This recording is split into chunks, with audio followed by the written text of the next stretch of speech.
What's cracking, y'all? This is the Baltimore guy, and this is my new setup, and this is my recent yard sale find. I'm gonna turn the volume down so I don't get a copyright strike.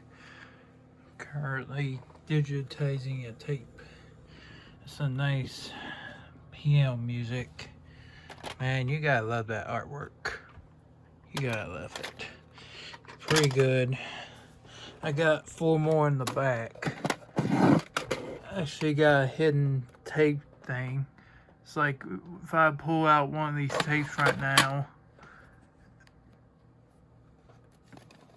just pretend there's tapes there. So I pull one out, I can see there's more cassettes behind it.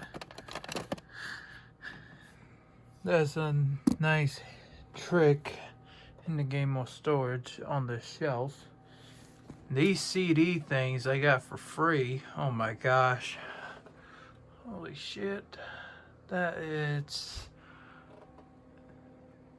about 10 of them. 10 CD cases. Well, storage slots. They can hold 30 each. And man, does it look like a studio in here now.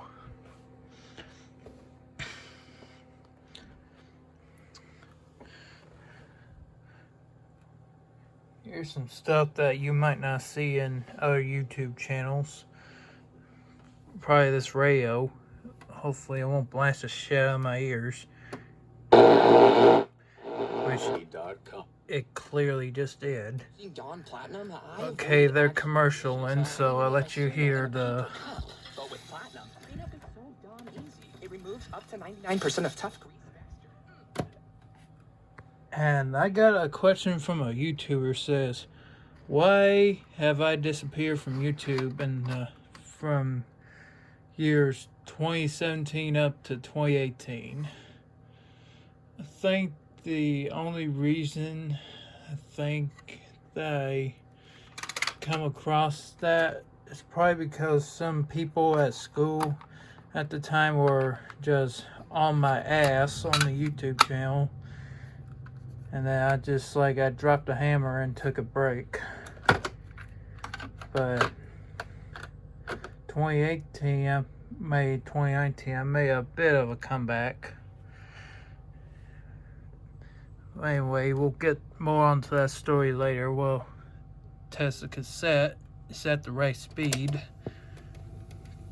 One touch recording, which I'm not going to do that. I don't want to damage this tape of mine.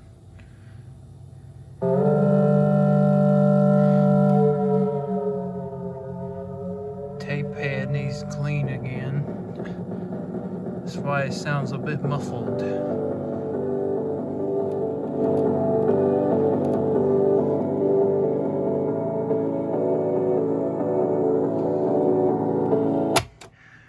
And I'll show you what I'm playing, but I cannot play it for more than 5 seconds because you know what that means.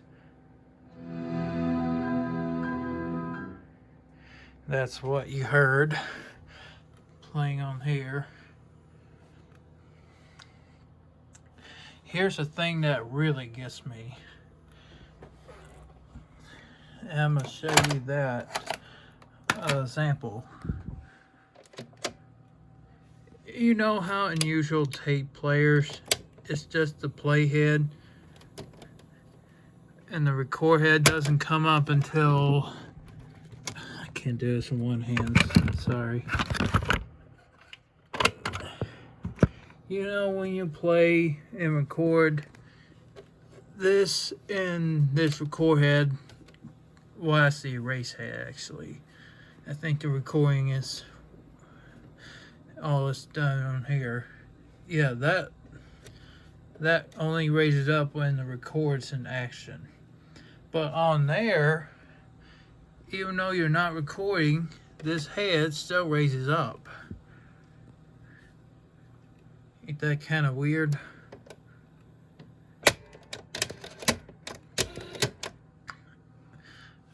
This is hands down the fastest rewinder and fast forward in my room.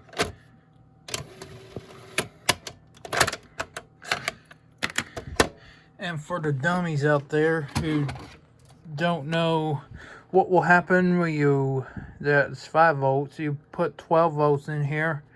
Here's what happened, at least in my case. The amp blew up. It still plays taste, but no sound. And I'm going to show you what was left of that capacitor. Yeah.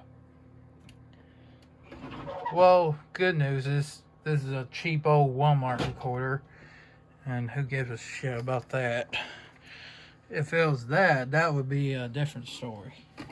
Because you just blew up a good quality tape deck. Who y'all... Alright, guys. So, I don't know if you listen to tape decks or tape players, but if you agree with me, who y'all believes that the last good quality tape deck was made in 2009? Because that was the last time that a good motor was made. And probably a good mechanism too. I just took this apart and I noticed the motor had the Namuchi logo or tension or whatever on it. And I already knew from the fact that it's already a knockoff. Because today's tape players can't fool me, and neither will this Walmart one. Well, I think this is by Walmart back in 03.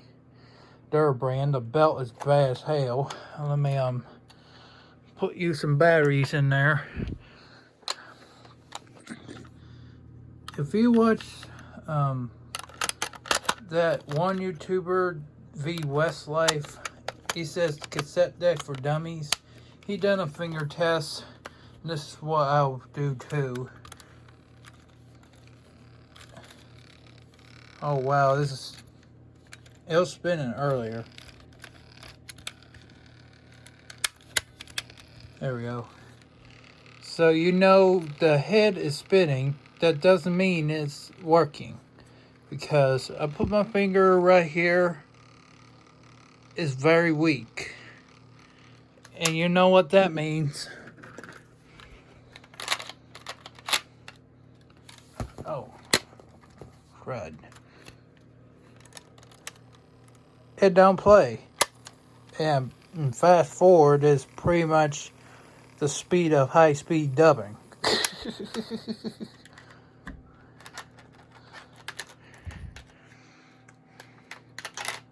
For those of you who wondering why I have a Cooper's scrap hooked up my wall, compared to that rooster up there for Cooper's, it's because I'm a very big fan of that restaurant. Actually, a chicken place in a gas station. Let me know if y'all been to Cooper's. And another reason why I don't get to ride elevators as much is because either I kind of lost interest, or it's hard for me to find a good time to go to places like downtown and the mall. Alright, the tape that I successfully digitized is the Oak Ridge Boys. I got 12 of this is about 12 cassette tapes I got for 50 cents at that yard sale next door to me. And Lord, she has a lot of cassettes. I tell you that. The only tape that didn't work, if I can find it, got it. Shit. I broke it, did I? Okay, I didn't break it. Just in case it lost its alignment.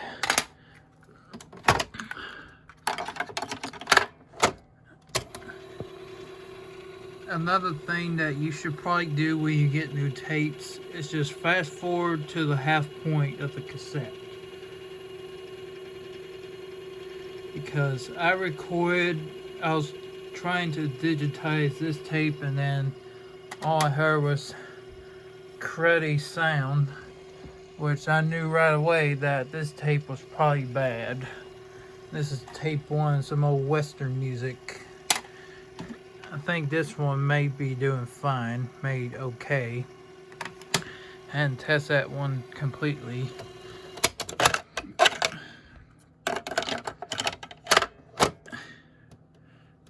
Turn the volume down a little bit.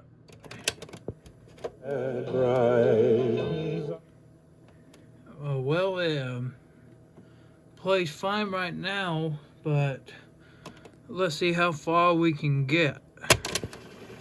Here, let me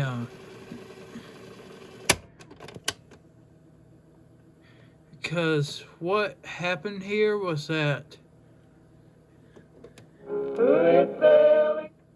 it the tape, it kind of slows down. You might notice it there earlier when I played it.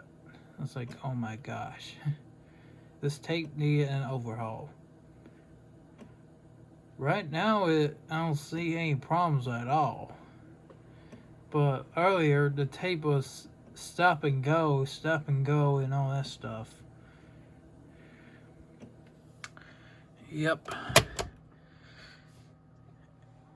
This one is from this Panasonic boombox you look in here is a very rare boombox. It's from 1984 to my knowledge.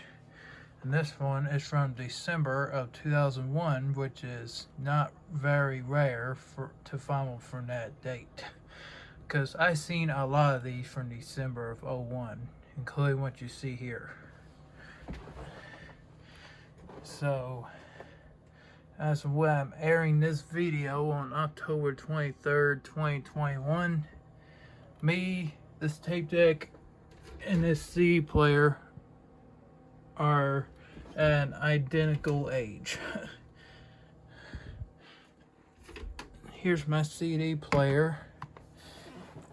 And cassette players and record players are not the only thing you should worry about from today. CD players. Reason why I taped it down the stickers so that it won't age as much. As you can see, it's from December of 01. I don't have any batteries in here. I'm charging the batteries right now. Here's why I recommend you get a CD player from the early 2000s and maybe before, rather than finding a new one today. Because I'm going to tell you, these kids who buy new CD players today are going to listen to the CD on a crazy CD player, and they're going to hear a bunch of skipping. And I'm mainly talking about the cheap Crosley record players that, well, this one don't have a CD player, only has a radio and a record player. This one's an alright one from September of 2001, and this monitor's from June of 2002, which is mostly going to be used as of this cell to be the monitor for the volume of this tape deck when I'm recording. So back in 2001, well, in this case, you see this right here, 48 seconds anti-skip system. Boy, they don't care around back in 2001. And that Walmart CD player, here, let me go ahead and see if I can find it real quick. Pardon the mess here. It's over here. The tape is done. I can see it stop. Doesn't look like the tape is defective at all. Let me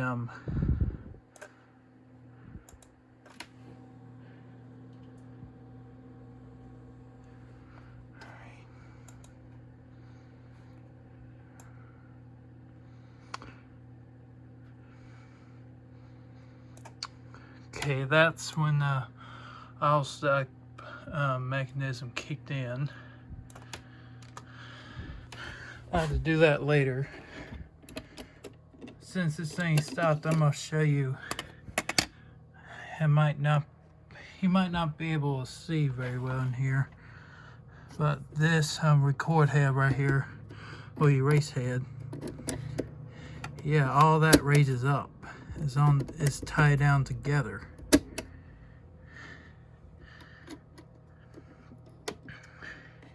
Pretty neat little tape deck. December 2001, and this is by Radio Shack. And this is the second device I own from Radio Shack, as this one's also from Radio Shack, but they're different brands. But they both say Radio Shack somewhere. Okay, I see it right now. And this one, the batteries are in here right now. According to the sticker right there, this one was made in September of '89. So this thing is 32 years old. If it was September, it'll be saying near exact. Back to what I was saying. This is a CD player from 2015 from Walmart. Date code is phasing out, and so is the information here. You know how it says 60-second anti-shot protection? I probably wouldn't believe that, because I can prove that I play a CD and it skips like hell in here. Also, as to compare to this one, I play a CD, I never seen this thing skip. Well, I did skip, probably because the lens was dirty. And this one, I cleaned the lens and it still skips. So, for advice for the older CD players, when your music starts skipping, I got a CD lens cleaner from that era. Oh no, we're already 17 minutes into this video. Holy shit. Anyway, this CD, for some reason, works good on this Panasonic CD player, but it doesn't work on here. Well, it probably will clean the laser, but you won't hear anything from track 4. This guy says you're about to use one of the most advanced CD laser clean systems available. And then after that, it'll be more precise in reading the digital data. Record on all of these CDs. Yeah, and according to this CD, you should clean your lens every 10 hours of use. Alright. Yeah, so I'm probably one of the only 20-year-olds out here who really knows quality these days on physical formats. December 2001 for the cassette and CD is a okay time. Actually, this is a decent quality tape deck. I mean, alright, so what do I do with it now? This one was recorded on this tape deck, and it sounds really good. The record's actually pretty good, because, you know, it's a component tape deck. It ain't like a basic standard tape player like this karaoke machine, which I've been using for like 40 tapes, almost 40 tapes. And the Maxwell ones are the ones recorded on here, except for this one. This is my first cassette I record on there. It's basically some radio station jingles. Anyway, this is about it for today's video. And the reason why I took a break for years 2016 and 17 is because students at school were kind of targeting me for things. I think at least years 2016. Yeah. people would call me bum back then. Well, right now, I think my YouTube channel is pretty sturdy. Anyway, I'll see you guys in another video. I'm gonna go ahead and get these digitized. I do this all the time. Alright, see you later, guys. This is the Baltimore guy here. Take care, y'all. And I got an elevator video that I have for fall break, so I'll also get that uploaded as soon as I can, if I have it. Anyway, see ya.